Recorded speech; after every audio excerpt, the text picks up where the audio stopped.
কৈকেয়ী তখন ছিল দেব মন্দিরে, উনি থাকেননি। সৌমিত্র এলো, সৌমিত্র বলল মরে যায় মরে যায় মরে যায়, আমার স্বামী বেঁচে থাকুক আর মরে যায়।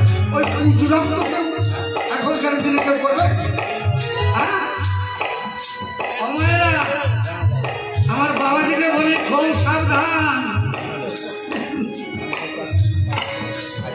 বাবা, এখনকার দিনে মায়েরা স্ত্রী নয় স্ত্রী, একবারে বুলিয়ে ছেড়ে দেবে। আর যদি কেউ পায়ে হাত দেয় দেখবেন মালিশ টালিশ করে, একটু পা টেপাটিপি করে, জানবেন কিছু ধান্দা আছে, সে ধান্দা ছাড়া করবে না।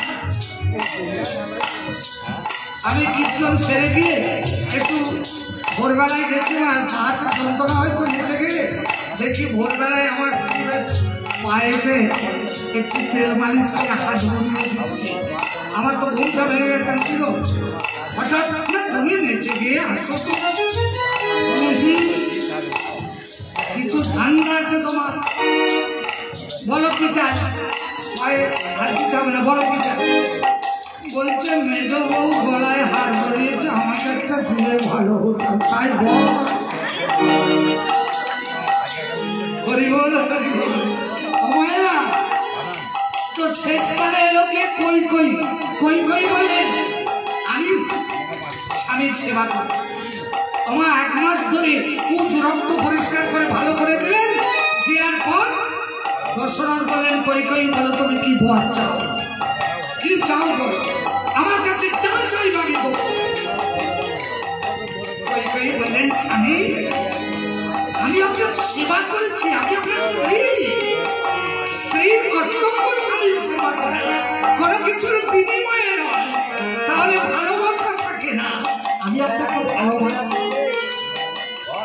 কিন্তু তোমার একটা বর পাওনা রইল, তুমি যেদিন চাইবে আমি দেব। হয়ে গেল না?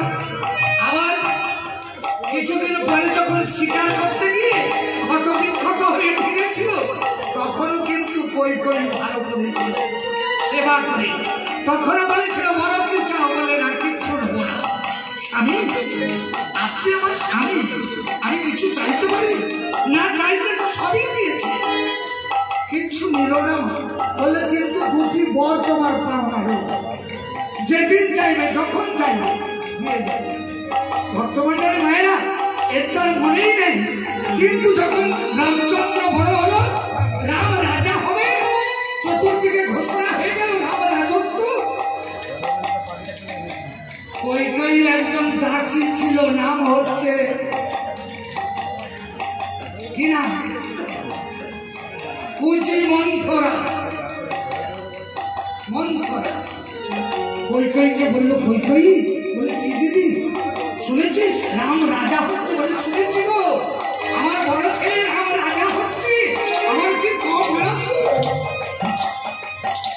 তখন বলছে নিজের ভালোটা পাগলের উপরে, রাম রাজা হলে তোর কি লাভ?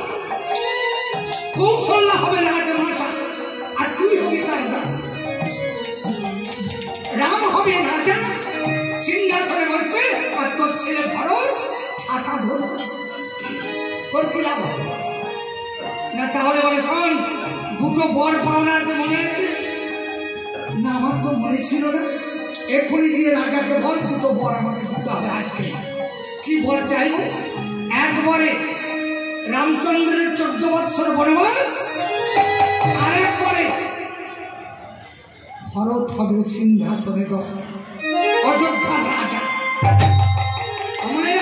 যখন আনন্দের বন্যা ছুটছে, রাম রাজা হবে, সেই সময় গিয়ে বললেন মহারাজ বলে এসে সকল করলেন, মহারাজ আপনি আমাকে 2টো বর দেবো বলেছিলেন, মনে আছে? বলে হ্যাঁ, বলো তুমি কি চাও?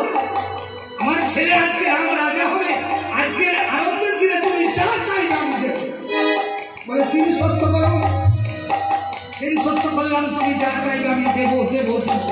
বলে তাহলে একবারে রামচন্দ্রের 14 বৎসর বনবাস, আর একবারে আমার ছেলে ভরত হবে রাজা।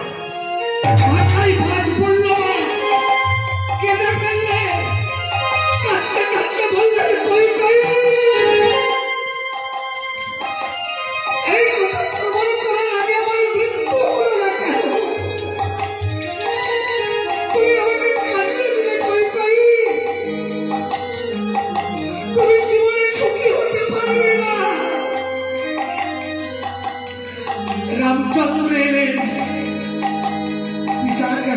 এসে সব কথা শুনে বললেন, পিতা আপনি যখন অঙ্গীকার করেছেন আপনার সম্মান রাখার জন্য পিতৃ সত্য পালন করতে আমি বনবাসে যাব।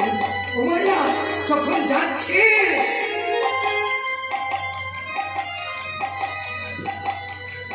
মা কৌশল্যা একবারটি দুধ দিয়ে এসে দাঁড়িয়ে আছে। আমার রাম মরে যাচ্ছে, বলে তো ভালো মন্দ কিছু খেতে পাবে না, কতদিন পাবে না। রাম একটু দুধ খেয়ে যা বাবা।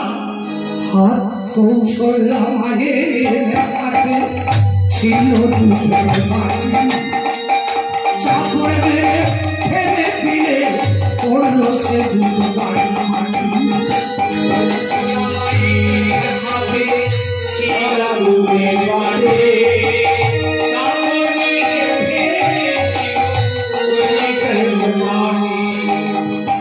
মা দুধ নিয়ে দাঁড়িয়ে আছে, তুমি ছুটে এসে হাতে চাপড় মেরে মাটিতে ফেলে দিলে। কৌশল্যা মা কাঁদতে কাঁদতে বলেছিল, তুই আমার ছেলের মুখে দুধ খেতে দিলি না। আমিও বলছি ফলের জন্মে তুই তোর ছেলের বদলে স্তন দুধ দিতে পারবি না। কাঁদালে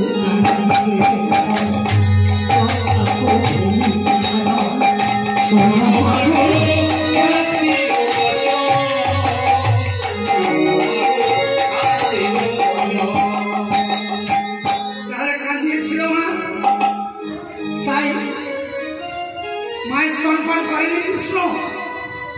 আর ওই কারাগৃহে ছিল বসুদেব বললে, হ্যাঁ রে আমি তো কাউকে কাঁদাইনি, আমাকে কেন এতদিন কারাগৃহে বাস করতে হলো অন্ধকারে না খেয়ে না খেয়ে। বল বাবা তুমি কাঁদাওনি? বলে কাকে কাঁদিয়েছিলাম? অন্ধমণির পুত্র ছিল নাম সিংহমণি। অন্ধমণির পুত্র সিংহমণি সারবিদ্ধ করে তার হরিলে পড়ায় জলপান করতে গিয়েছিল, জল আনতে গিয়েছিল, তুমি মৃগ ভেবে সরবিদ্ধ করলে, মারা গেল ছেলে। কোলে করে তুলে নিয়ে এলে।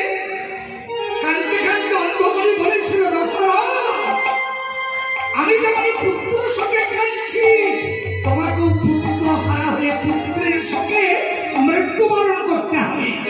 আর পরের জন্মে তুমি পুত্র শোকে কাঁদবে কারাগৃহে বসে বসে। বাবা কাঁদালে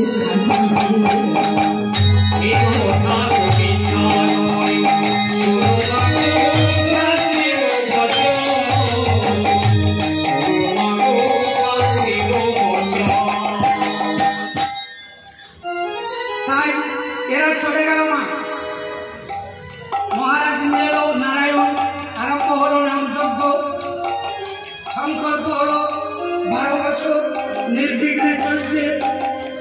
নামকে পণ্ড করার জন্য ভগবানের অশুভ শক্তি আছে। এই যে হরিনাম হচ্ছে, এই যে কীর্তন হচ্ছে, মা অনেকে কীর্তন শুনতে এসেছে, কিন্তু কীর্তন শোনায় ব্যাঘাত ঘটাবার জন্য প্রচুর ভক্ত আছে। সে শুনছে, তাকে আঙলাচ্ছে ঘর যাবি